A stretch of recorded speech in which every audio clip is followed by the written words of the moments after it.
Some stories you never choose to live. They choose you. They crash into your life, tear it open, and leave you with two options. Let the wound define you, or let it drive you towards something greater.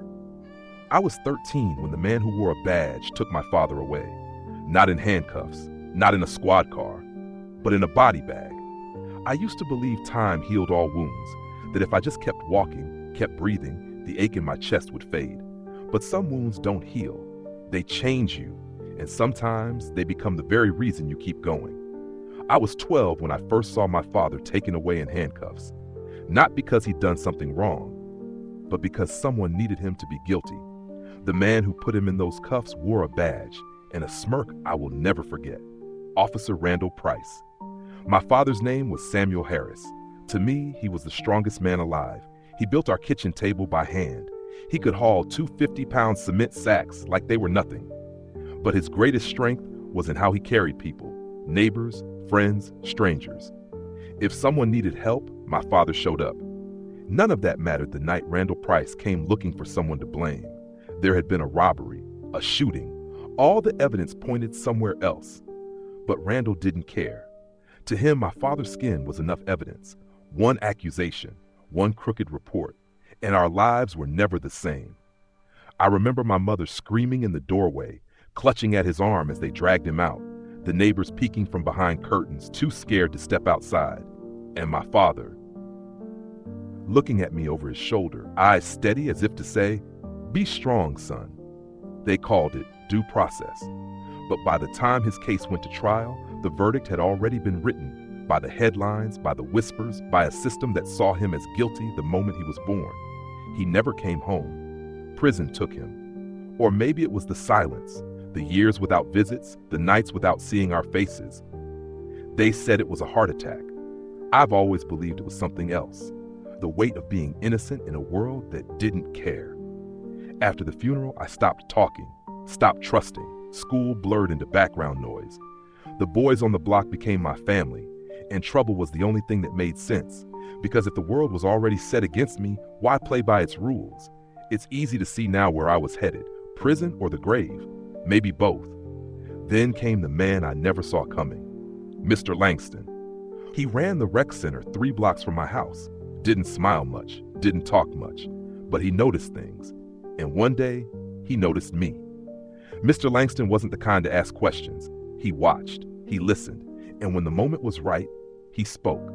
The first time he said more than 5 words to me, I was shooting hoops alone at the crack court behind the center.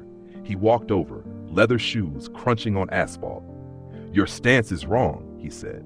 I shrugged. He tossed me the ball. "Try again." For the next hour, he adjusted my feet, my grip, my breathing. We didn't talk about life or my father, just basketball. But somehow, I knew he saw the rest.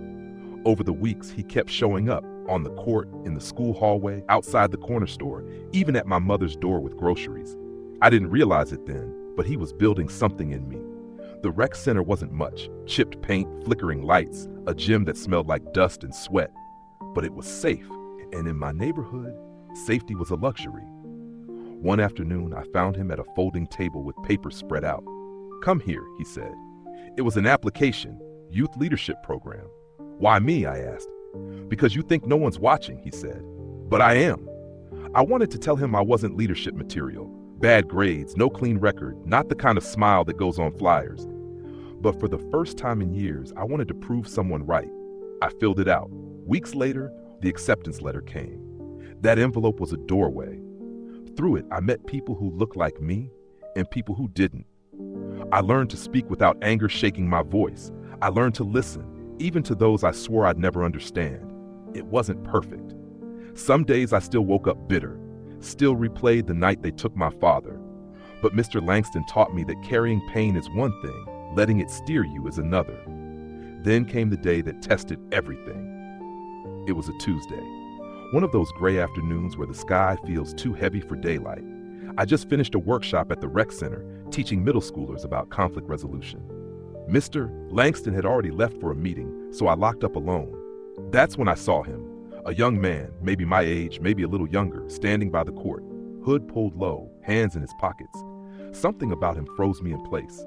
Not fear, recognition. He looked up, blue eyes, the same blue eyes I'd seen years ago under the brim of a police cap. My stomach tightened. "You're Aaron, right?" I nodded slowly. "Yeah, who's asking?" "My name's Daniel Price." Price. The name cracked open something in my chest. Randall Price, the cop who tore my father out of my life. This was his son.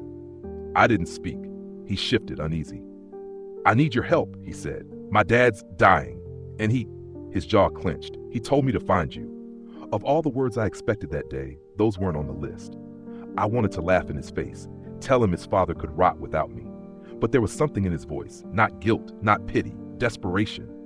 You ever have one of those moments where the air feels wrong? Where the past and present sit in the same room, staring each other down? That was this. I told him I didn't owe his family a thing. He nodded, like he'd expected it. Then he said something I'll never forget. He said, "You'd understand because you know what it's like to lose someone." And just like that, my walls cracked. Not broken, but cracked. I told him to meet me the next day at the rec center. I don't know why. Maybe I wanted to see if he'd show up. Maybe I wanted to see if I could look at him without seeing his father. That night, sleep didn't come. The memories did. The flashing lights, the cuffs, my mother's scream.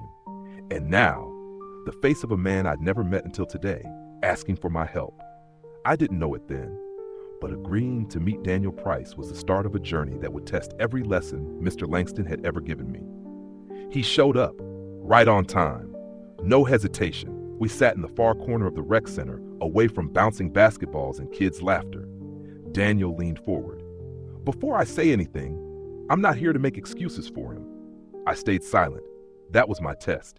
He drew a breath. "My dad's in the hospital, heart failure, weeks left, maybe less. He's scared, but not of dying." His eyes locked on mine. He's scared of leaving without making things right. I almost laughed. How do you undo decades of damage? How do you give me back the father I lost? I told Daniel as much. He flinched, just a little.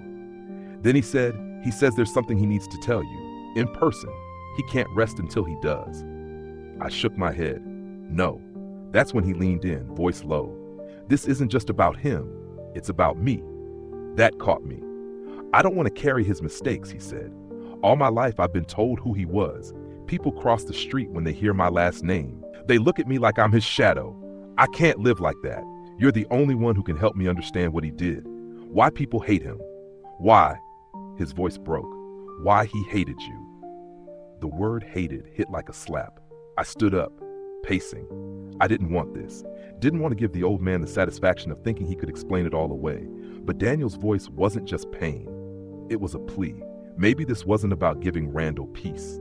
Maybe it was about giving his son a chance. I told him I'd think about it. He nodded, but disappointment flickered in his eyes. That night I lay in bed, staring at the ceiling, and I heard Mr. Langston's voice. Sometimes forgiveness ain't about the other person. It's about you deciding not to be chained to them anymore. By morning, I'd made my decision.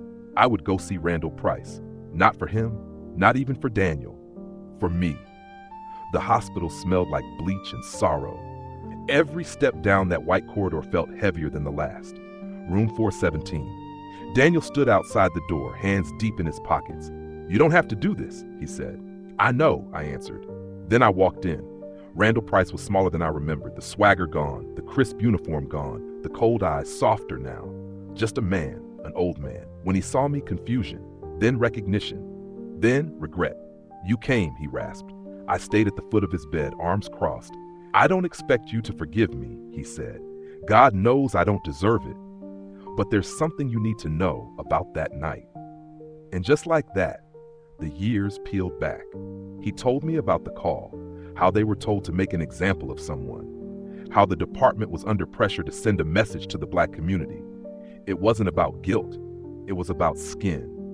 He went along with it because he was new, because he didn't want to lose his badge, because he thought following orders would keep him safe. I told myself it was just one man, one family, he whispered. I told myself it wouldn't matter, but it did. God help me, it did. I wanted to scream at him, tell him his fear cost me my father. But looking at him now, tubes in his arms, skin paper thin, I realized something. He'd been running from that night for decades, and it had finally caught him. He reached out a trembling hand. "I'm sorry." I didn't take it, but I didn't walk away either. I can't give you forgiveness, I said. Maybe not ever, but I can give you truth.